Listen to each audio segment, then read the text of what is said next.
The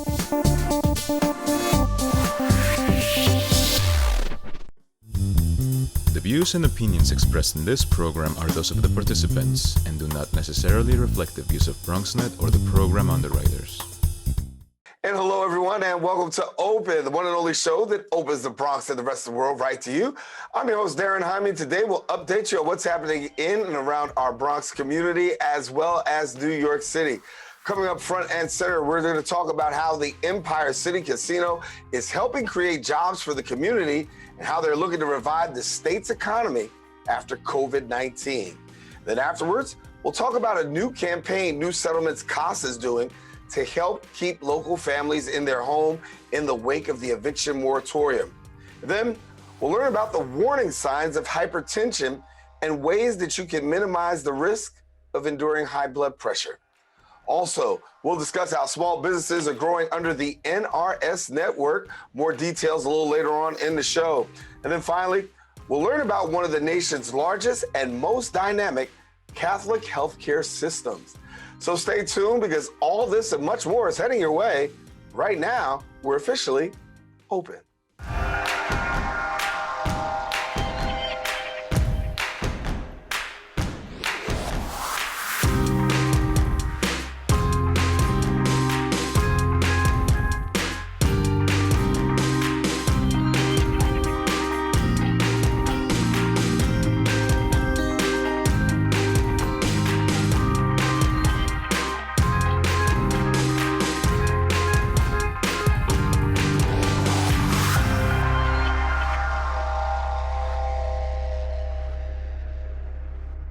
And hello, everyone, and welcome to Open. Today is Wednesday, February the 9th, and you're watching Open, a live and interactive program that brings the Bronx and New York City straight to your TV sets. We also want to welcome our viewers on Manhattan Neighborhood Network, as Open is being broadcast live simultaneously on our MNN channel. We also want to tell you that you can stay connected to us on our social media platforms at BronxNet TV, and don't forget to visit our website at bronxnet.org. Well, a lot has certainly been going on through the course of this past week. We'll take you through a couple of things with our Bronx updates.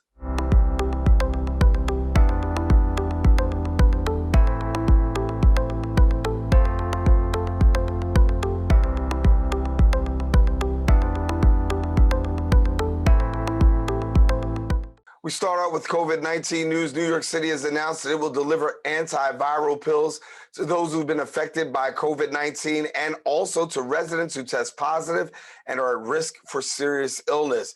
New York City Mayor Eric Adams stated, quote, "We want to make sure that no one with COVID has to move throughout the city, especially for those who have immune compromise or are elderly. We want to bring it to you." Now, the FDA also announced that 2 antiviral pills will be put in place for emergency use, Paxlovid, which is made by Pfizer, and then Molnupiravir, which is made by Merck. City officials said they've acquired both brands, which are taken daily for 5 days to reduce the amount of virus in the body and prevent symptoms from worsening. Well, in other news, Bronx Borough President Vanessa Gibson and local leaders partnered with AT&T to provide tablets to students affected by the Twin Parks Northwest fire. Our BronxNet reporter Kim Aline was there, brings us the details right now. The Bronx Borough President's Office, in collaboration with AT&T, provided new tablets to students of PS 85 who were impacted by the Twin Parks Northwest fire. Today, we are extremely proud to announce a partnership with AT&T. We've worked closely with the Department of Ed and our executive superintendent to identify all the school children that are enrolled in a number of schools throughout the Bronx, but particularly here in Community School District 10. In addition to brand new tablets, each household will receive 6 months of free Wi-Fi. The effort is part of a larger initiative to address technological inequities known as a digital divide facing families in the Bronx. Thank you for enabling us to be part of this and be part of this giving back to the community. When we look at what AT&T is doing, we are dedicated and committed to helping with the digital divide. And we know that the families that are impacted through this terrible tragedy need this connection even more than they would otherwise. The need for internet access still remains an issue for thousands of students in the Bronx. Councilmember Oswald Feliz explains the purpose of this initiative during this devastating time. So many families displaced and so many families that had to run for their own safety and leave everything behind. 100 tablets to make sure that our children can continue learning during a pandemic. Gibson states this effort is just one of many to continue addressing the issues Bronxites are facing during this time. We all know that there are many households and many families in the Bronx today that have similar housing conditions as the residents of Twin Parks. And while we do not leave the residents of Twin Parks behind, we're not going to leave other residents here in the Bronx behind as well. Reporting for BronxNet, Kib and Aline. And thank you, Kibben. And that's all the time we have for our Bronx updates. We want you to stay connected to us. Open continues coming up right after this break.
We built a media network for you.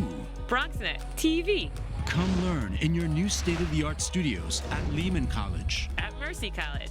And coming soon to the South Bronx in the Hub. Inspire with your stories, culture, history. Your Bronx on BronxNet. Engage with us. Connect with us at your channels and at BronxNet.tv. Learn, engage, inspire. BronxNet TV. From the Bronx to the world. BronxNet. And welcome back to the show. The Bronx Chamber of Commerce and the Empire City Casino by MGM Resorts have actually been working closely together to promote the economic impacts of having Empire City Casino less than 2 miles from the Bronx border as the property celebrates its 15 years as a racino and billions in economic impact. We're pleased now to have joining with us and sharing more details is the president and CEO of the Bronx Chamber of Commerce, Lisa Sorin, and then also president and general manager of Empire City Casino by MGM Resorts, Ed Domingo, and we welcome you both to the show. And I want to talk a little bit, and I'll bring you in first, Ed, as we talk about this here. You know, there's this thing called gaming licenses, and audiences now have the ability to know that you guys have a full gaming license. And so what does a full gaming license really bring to the casino? Well, good morning, Daren. Thank you so much for having us on. Pleasure to come on and talk about this, and I'm really excited to be joined by Lisa, who's such an amazing partner for us in the Bronx. What a full gaming license would mean for Empire City Casino, for this community, is so much, right? First off would be jobs, jobs, jobs. I think a lot of people maybe don't realize, but you know, the operation that we've been running here at Empire City Casino for the last 15 years is what's called a racino, a VLT parlor, video lottery terminal parlor, which means that we only have electronic games. Now, we offer a lot of different types of games, including some that a lot of your listeners, I'm sure, are familiar with, like blackjack and craps and roulette, but it's all video versions of them. It's all electronic table games. For every one of those games that we could replace with a live table game, we would create 7 new full-time jobs in this community. And why that's so great for especially the Bronx is that, you know, while we might be technically in Yonkers, as you said, it's 2 miles over the border, over 30% of our employees are residents of the Bronx. And that number would grow from, we were just over 1,000, you know, before the pandemic, we would add at least another 2,000 jobs. So we would triple our workforce. And these are great, high-paying union jobs. When Empire was taken over by MGM Resorts, one of the first things that we did was look at the pay that all of our employees were taking home. And we worked with our union partners, and we literally doubled the pay of most of our employees. And the stories that we've heard of the number of those team members who've been able to quit their second or third jobs and be able to rely on this as something that provides for their family has been one of the most amazing stories, I think, of certainly of my career. And we would love for that to become, like I said, 3 times the number of employees that we would have. Additionally, we'd have huge economic impact to the entire region.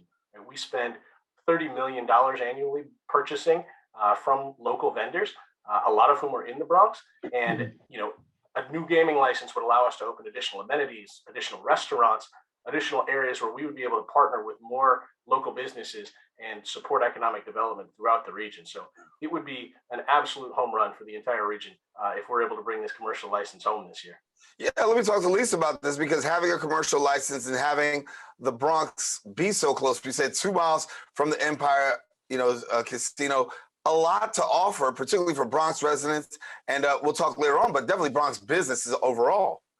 Correct. When I had first heard about the number of employees that work at the casino, it was amazing to me. You're talking about 1/3 of their employees come from our borough. And when you're talking doubling their salary, they go to work for an amazing company, come home and spend that money. So the economic impact for our borough is incredible. Add that to the fact that this is a collaborative effort in trying to reach the state and our elected officials, for them to understand that during the most critical time right now in our history, the recovery of our borough and the city, state as a whole, something like this, a true partnership that we have with all these organizations, nonprofits, unions that are collaboratively working on this alliance, speaks to the partnerships and the understanding on how important this entity is to our borough. When we talk about COVID-19, it has impacted all across New York State, and the recovery effort is still going on. Talk to me, Ed, about how do you feel like the Bronx state overall can really benefit through this? Because when we talk about COVID-19, this casino can be very integral in helping us to recover. Yeah, absolutely. We would love to play a greater role in that recovery throughout the state. Our casino, like everybody else, when COVID first hit, we were devastated, right? We were closed for 1 day short of 6 months, I think. And coming back, like everyone else, we kind of had to ease our way into this and feel out how this recovery was going to go. And it's been a process to bring, as many of our team members back to work as we could. And, the more of those team members we bring back to work, obviously they're positively impacted. Everyone that they're able to spend money with is positively impacted. And then, this license specifically for the state, one of the things that we like to talk about is that we're not one of those companies that relies on tax handouts or tax breaks to be able to do development, right? This is all private money, completely funded by our corporation. The license fees we've committed to, potentially $500 million just from us, as one of 3 potential licensees that would go straight to the state coffers. In terms of the tax revenue that we have generated more for education in the state of New York than any other entity. We just celebrated our 15-year anniversary as a racino. And in that 15 years, we've raised over $4 billion for education in the state of New York. 50%, over 50% of our revenue goes to support education directly. Another 10% goes to support the horse racing industry, which benefits the entire agriculture industry in the state. And those are contributions that you can't find in most other businesses. And the larger our business is able to get and the more customers we're able to reach, the greater those impacts are to the state coffers and to the local areas. So I think that there's a huge role that we've always played, and we'd love for that to continue to grow more. Yeah. Lisa, talk to me about this here. I mean, you're the Bronx Chamber of Commerce president, and also you co-founded an alliance of nearly 100 organizations. And you've got all of these groups that are helping. You got community-based groups, unions, not-for-profits, and yet and still, you've got a huge push for the state to do this downstate commercial casino license to be approved and issued, so that Empire City Casino can get one of them. So give me a little bit about this effort, because it's a huge effort. You're really bringing people to the table. Why do you feel that this is so important for the borough? Well, to the point that was started at the beginning is the fact that the proximity to the Bronx is so close. You're talking 2 miles, in some areas even less. You're talking about the amount of people from our borough that are working there. One thing that MGM Empire has done prior to this ask for the full licensing has been about being a partner to the Bronx. They sit on the board of directors. They're part of the initiation that started with our Bronx Chamber Foundation, which was just newly established. But you're talking about the Bronx presently has 27,000 businesses, and the recovery and the impact of COVID, as we all know, has been incredibly difficult for our borough. So when there is an opportunity to say, look how easy this is, not only are 30% of the employees, so you're talking 300 plus, if they double or triple those numbers, you're talking about doubling or tripling our numbers for the borough with high paying jobs. You're talking about one of the major commitments that they have done with us is workforce development and training. Exactly what we need. We know what we've been going through here in our borough about lack of opportunities for our employees because either it's lack of training or changes in what they want to do.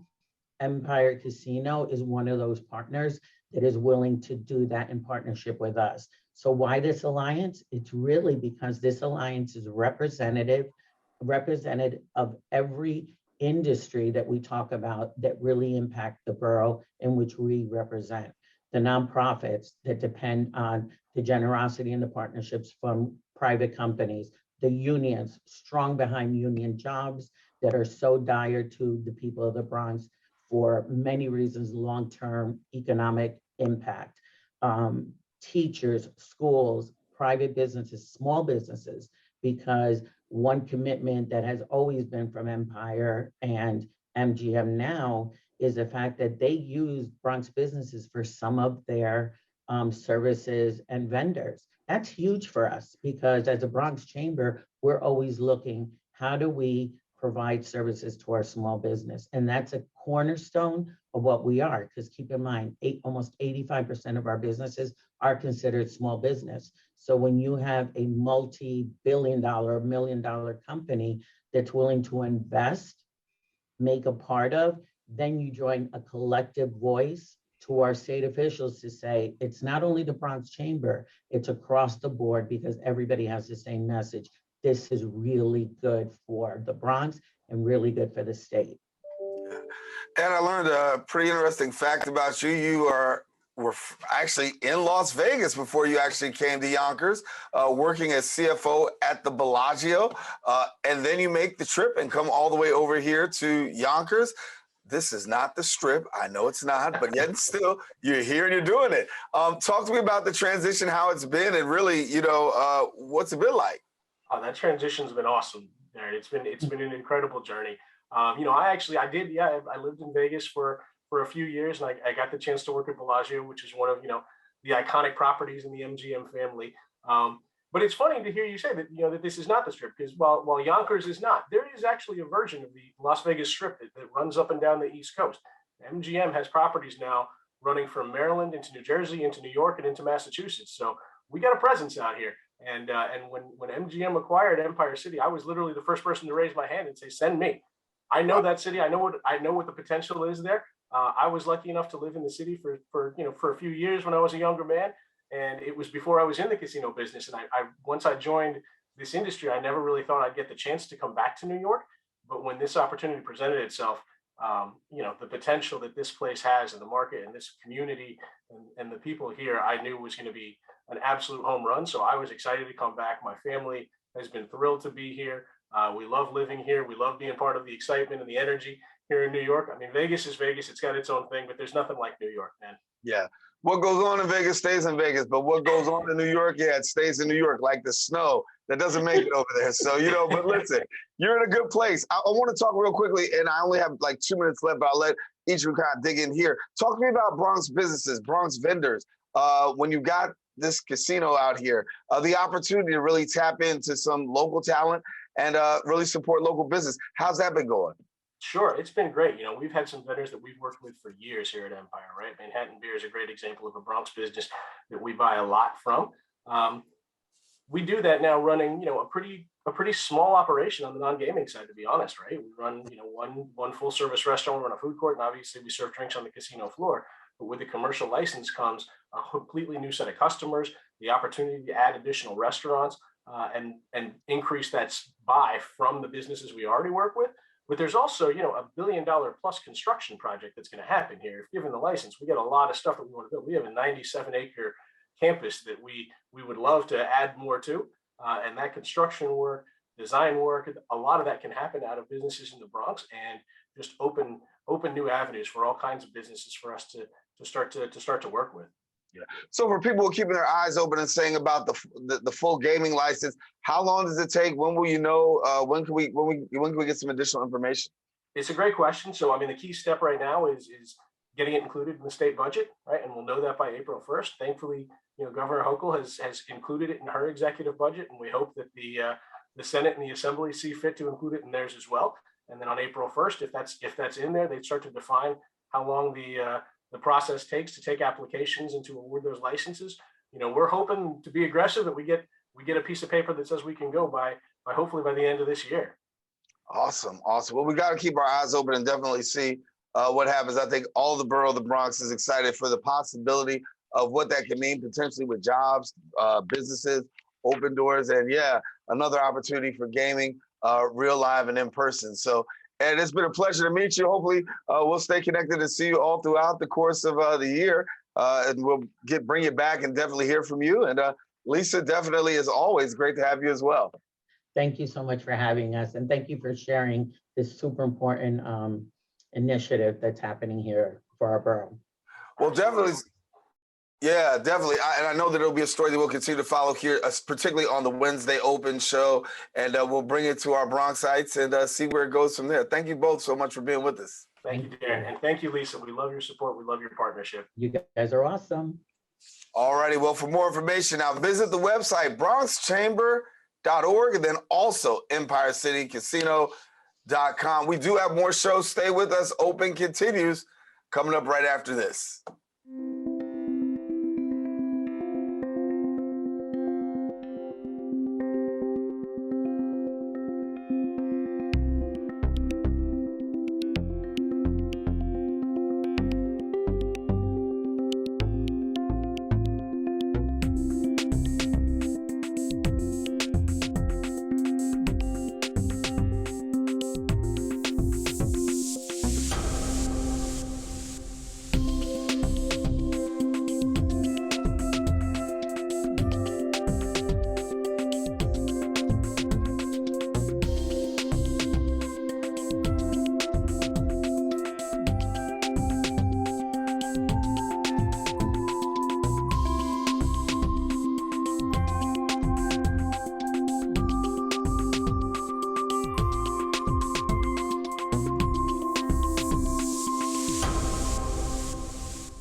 Welcome back.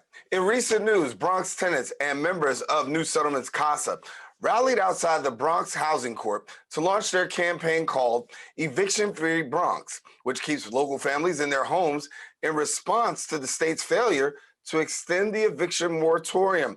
Now, joining us to share a little bit more details and bring us some insight into the matter, we're pleased to have with us the CASA spokesperson at New Settlement, Kim Statuto. And Kim, thank you so much for being with us. And I know that it's a time when a lot of tenants are really concerned, particularly with the fact that this moratorium ends and the possibility that we could see more people on the street. Exactly. The eviction moratorium ended January 15th with no real plans in place on how to help people. The ERAP program didn't successfully help all the people that it should have helped. There are people that applied in June of 2021 when it was opened up, We are in February of 2022, and their application still hasn't been processed. There's a possibility that over 227,000 people could become homeless in the next couple of months, with some of those highest figures coming from the Bronx alone. So what response have you been getting since you've brought this to people's attention, given the fact that they have applications that are still being processed, and then so many others that really are hanging in the balance?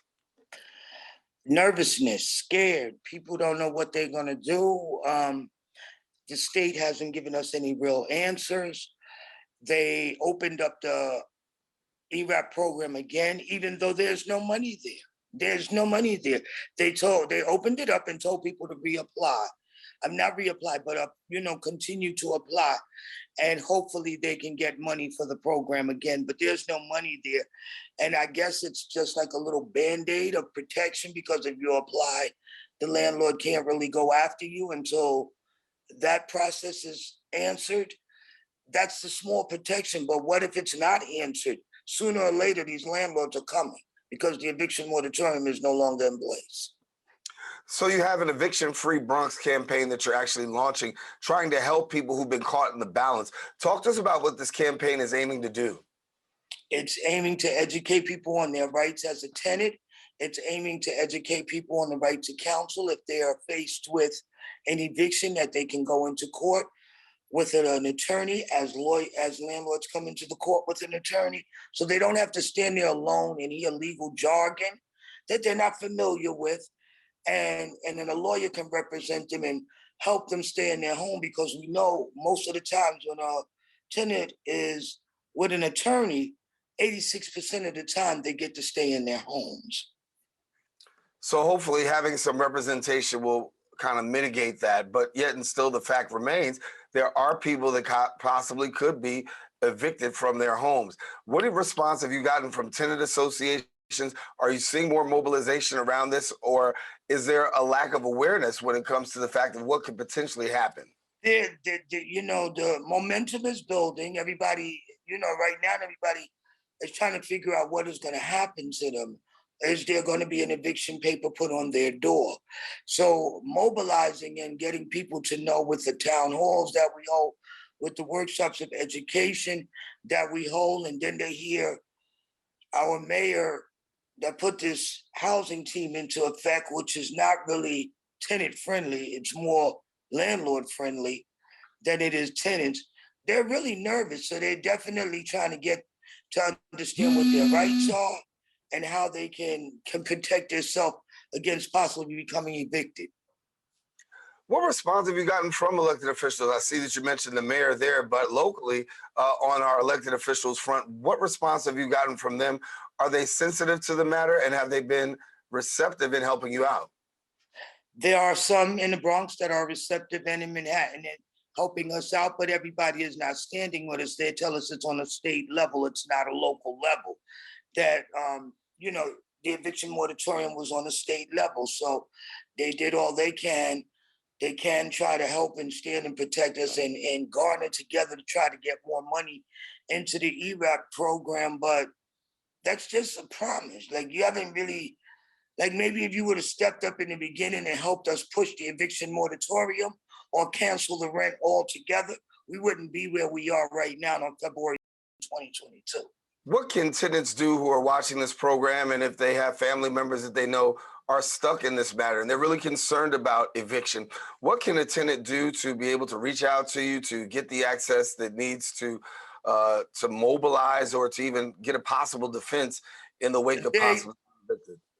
They can reach out to Right to Counsel to align themselves with an attorney, or they can reach out to CASA, who can put them in touch with Right to Counsel to align themselves with an attorney. But what we ask, do not self-evict. Do not letters of intimidation, landlords banging on your door and trying to intimidate you. Do not self-evict. Know your rights. You do not have to evict from your home without going to court, regardless of what a landlord may tell you. Learn your rights through Right to Counsel or CASA. Well, Kim, thank you so much. Obviously, a lot of attention is going to be paid to this particular matter. So many people are hanging in the balance as the eviction moratorium has expired. We know that a lot of people are out there wondering what their next move is going to be. It's a story that we're going to continue to follow here on BronxNet and certainly on this BronxNet Wednesday Open. Kim Statuto, thank you so much for being with us. Thank you for having me, and have a great day and be safe. All righty. Well, we want to let you know if you want more information, we encourage you visit the website, newsettlement.org/CASA, and visit them also on Facebook and Twitter at CASA Bronx. All right, we're taking a quick break. We've got more shows. Stay with us. Open continues right after this.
And welcome back. February is American Heart Month, and it's a time for people to really focus on their cardiovascular health. Now, 1 in every 3 adult Americans has high blood pressure, many more at risk of developing it. Our next guest is here to discuss what you can do to minimize risk and also keep your blood pressure under control, particularly at a time like this. We're pleased to be joining with us, the RN at VNSNY, Ms. Denise Simmonds. And Denise, good to have you here on the show. And I'll start off by saying that as the numbers continue to rise and we see more people seeing high blood pressure become more prevalent in their lives, we know that sometimes this is attributed to age. That is true. That is true. Thank you for having me. Yes, it is. But it also is a disease that affects the young as well as the elderly. It doesn't discriminate. Yeah. And so for people who don't know about cardiovascular health, high blood pressure, what is, for clarity's sake, a good blood pressure number to have? So a good blood pressure number to have, it's important for people to develop and to maintain a relationship with their doctor. The number is very individual. Very often we'll go in and say 130, 120, over 70, 80. The lower, the better that you can tolerate it, but it is important to be monitored by a doctor, a healthcare clinician, to help develop those numbers, just as you would any other health condition. There's not a magic number that fits all. So it varies by age, and people have to pay very close attention monitoring it. What are the signs of high blood pressure? So very often there'll be some swelling, there'll be some fatigue, there'll be some headache, very vague. But again, it is known as the silent killer. And it's not something that people say initially, this is my high blood pressure. But certainly if you start to notice some swelling, some fatigue, headache, it's certainly something to discuss with your doctor. And we know as we're in February, it is African American History Month, and this is intact with African American history because history suggests that when it talks about hypertension, we find it to be more prevalent in communities of color. That is true. That is true. Historically, it is. There are a number of factors. There are the food, there's education, there's exercise, there's rest, there's stress. And there's also compliance with going to medical providers. You know, we don't necessarily go to the doctor. We try to find every way around going to the doctor to seek the help that we need before it very often is a condition that could have been managed very early on. So with prevention in the community, trying to manage our diet, trying to manage our stress, trying to get enough rest, following up with medical providers, it's all very important to manage the condition. You gave us some right there because those are some of the tips that I guess you would give to anybody in terms of really dealing with that. But also, how big is diet when we talk about blood pressure? Oh, diet is one of the main factors. Living in the Bronx, there's access to so much so much food, and yet still live in a food desert. Regardless of where you are, there's such easy access, and it's not necessarily the food that we need to eat to support our body, to support our health. It just feeds our body, but it's not nourishing our body. So our foods may be very often fried, highly processed. They're not the best options that are immediately available. So certainly making a conscious effort to buy things that are low in fat, that are green-based, limiting carbohydrates, cooking at home more, no matter how simple it is, just preparing a simple meal at home, that makes a big difference in managing high blood pressure. So my visit to the doctor, he told me fast food and fried food are just two of the bad things that you have to try to avoid. And I've done better in the area of fast food. I'll tell you about the fried food later on. But I believe that those are also two of the big things that I heard, particularly in terms of trying to curb health, or I should say curb your blood pressure. Your doctor didn't stir you wrong. Your doctor told you the right thing. He told you the right things. A wise doctor. Listen, definitely fried foods. It's easy, it's inexpensive, but it's not the best options. It's what we're used to. It's not that we have to give it up altogether, but on occasion, we have to determine for our health and our wellness, if it's worth it. Should I eat this every day? You know, when these young people are coming home from school, you know, should I stop and get fried chicken or French fries every day? No, you know, pick up a piece of fruit, you know, buy a small salad. It's okay. It's okay. It's all right to have it on occasion, but try to just change from our mind, to change the way we think and the way we behave, to implement those behaviors. It's very important in managing high blood pressure and health overall. How important is exercise? I think I'm just going to throw you the beach ball there and let you hit it. But how important is exercise? Because I think so many times we think that we have this full, hard workout regimen that has to get us to a place of really lowering our blood pressure, but that's not always the case.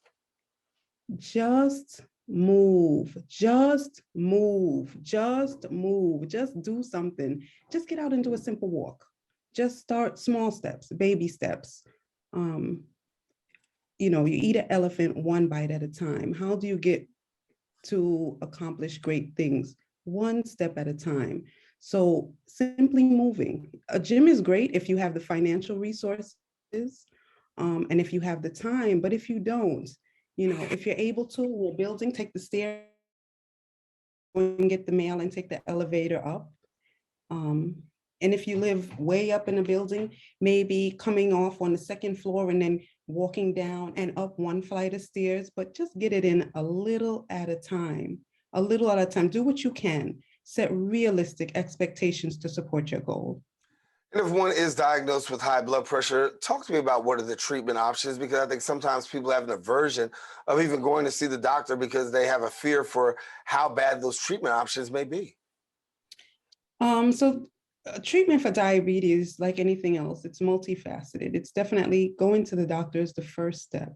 It is the first step, and it's to be commended. And once your doctor diagnoses and says, we have an issue here with high blood pressure, it's not to shake it off and say, well, the doctor says I have high blood pressure, however, I feel fine.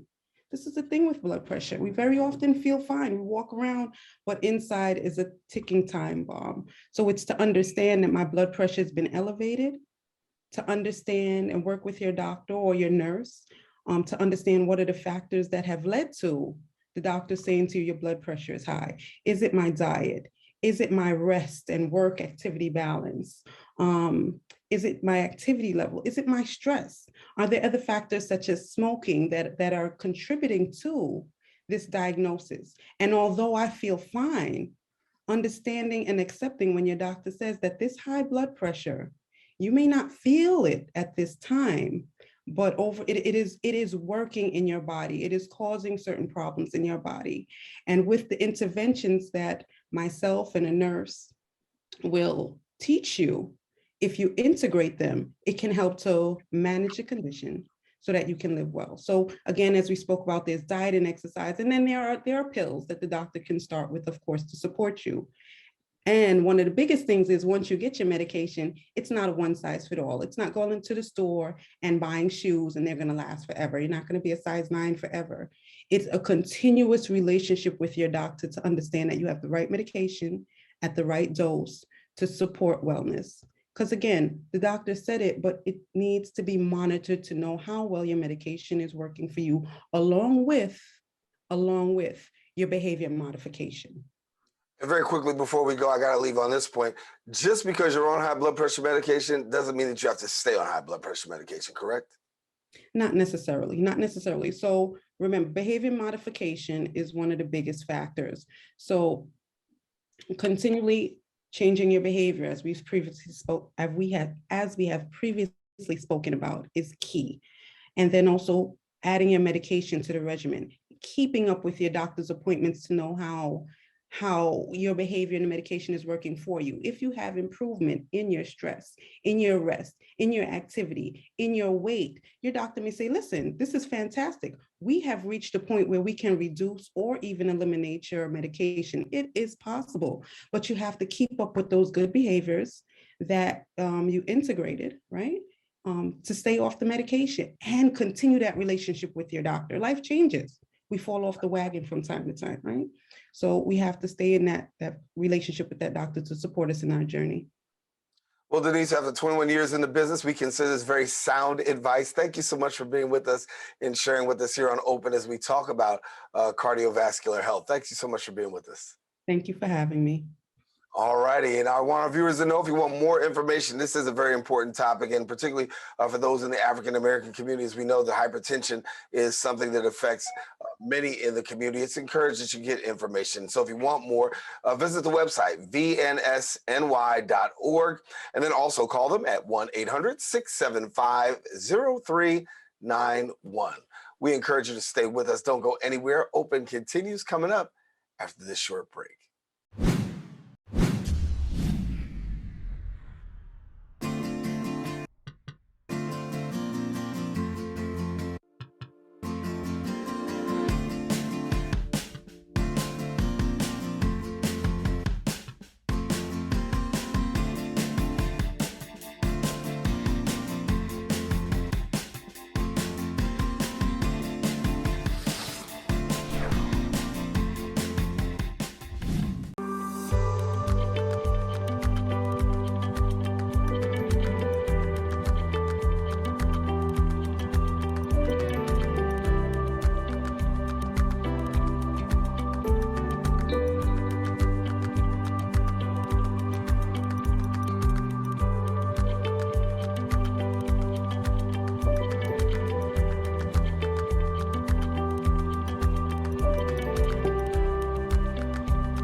Welcome back to the show. National Retail Solutions aims to provide an affordable point-of-sale system and retail operations technology for independent merchants, enabling them to compete more effectively with chain and franchise retailers. Joining me now and sharing more details is the Director of Scan Data Insights and Media Measurement at National Retail Solutions, Brandon Thurber. And we're talking particularly about small businesses, and we look at small businesses throughout the course of this past year. Give us some insight as to how small businesses are thriving or struggling during the year 2021. Yeah, it's a pleasure to be here. Thanks for having me. NRS stores that are using NRS equipment are up 12.4% year over year from 2021 to 2020. We're seeing strengths in a lot of different categories, and this is a testament to the business owner. They are truly adapting and overcoming, and then also providing a very vital retail space for the consumer. So for every person out there, we know that COVID-19 presented some challenges. For people who didn't go to technology, they had to move to technology. So people are doing Zoom and WebEx and all of these other platforms that they never really did before. But for a lot of bodega owners and small business owners, they also had to adapt. So talk to us about what you brought to the table to them and how they've actually taken advantage. Yeah, so NRS has a relatively low cost of ownership, a point of sale system that is a 360 solution. is the point of sale specifically designed for a small business owner that is doing some sort of retail sales.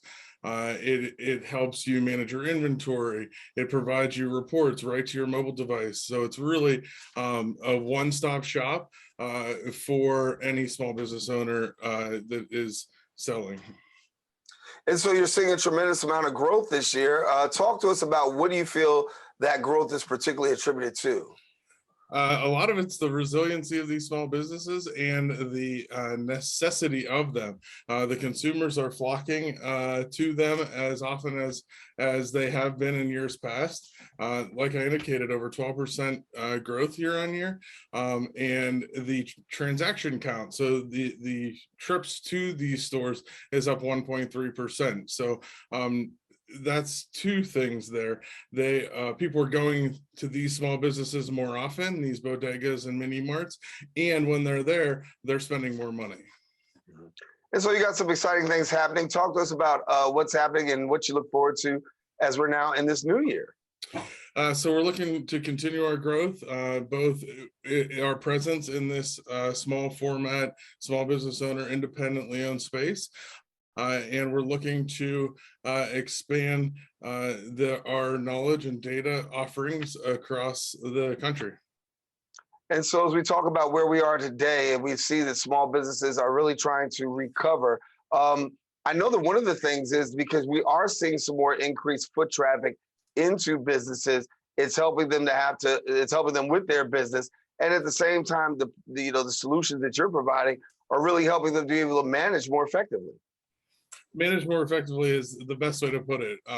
From ease of use while they're in store to getting a chance to step away. Our CEO, Ellie Katz, often says that these small business owners are the janitor, is the CEO, the HR. They're all of the store's operations. But the ease of use of our device and the technology that it comes with allows them to also step away and be able to see how their location is doing on demand. And so as we look right now and we see that businesses are on the rise and we're seeing more foot traffic across, we know that having access to these systems actually are somewhat of a difference maker. For somebody who may not be so familiar with the system, why don't you explain to a potential business owner who potentially could, tap into your services? Yeah, so earlier on, you mentioned that it allows them to compete with the chains and bigger box stores. It opens the door to promotions that they wouldn't get without a POS system. Some of the larger manufacturers offer exclusive programs that their information needs to accompany a point of sale device. And having this point of sale device affords them this opportunity. So it puts them on a level playing field in terms of pricing and other opportunities that small business owners open to. So you actually are, hosting the largest and fastest growing national network of more than 11,000 plus independent retailers. What do you look to say is the key in terms of being the largest and the fastest growing? So that the fastest growing and largest is a testament of our equipment. It's easy to use, priced. It's fairly priced. So those two things is a recipe for success. Yeah. And so for people who want to get in touch and find out more information, what exactly do they do? So they can go on to nrsplus.com and reach out there. That'll give them a starting point to give them as much information as they need. And then they can click and submit an inquiry, and they'll be able to get in touch with the appropriate resources. Well, Brandon, wishing you much success for the year ahead. And thank you so much for sharing with us Brandon Thurber, who is the Director of Scan Data Insights and Media Measurement at National Retail Solutions. Thanks for being with us. Thank you. I appreciate it. All righty. Now, if you want more information, we encourage you to go ahead and visit the website at nrsinsights.com. We've got more show. Don't go anywhere. Open continues coming up right after this.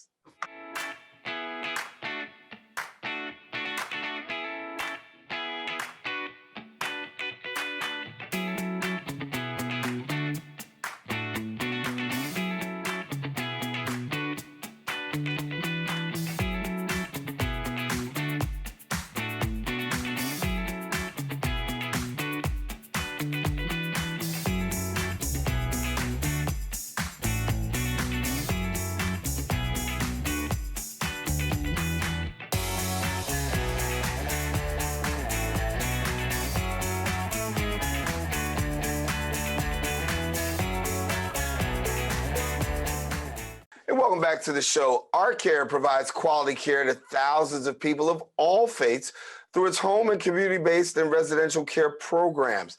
Now, the organization was recently certified by Great Place to Work due to its excellent work culture.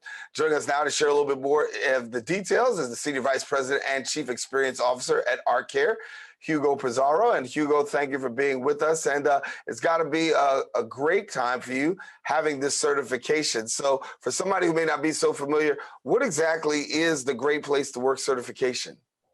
Absolutely. Daren, first, thank you for making some time for me today.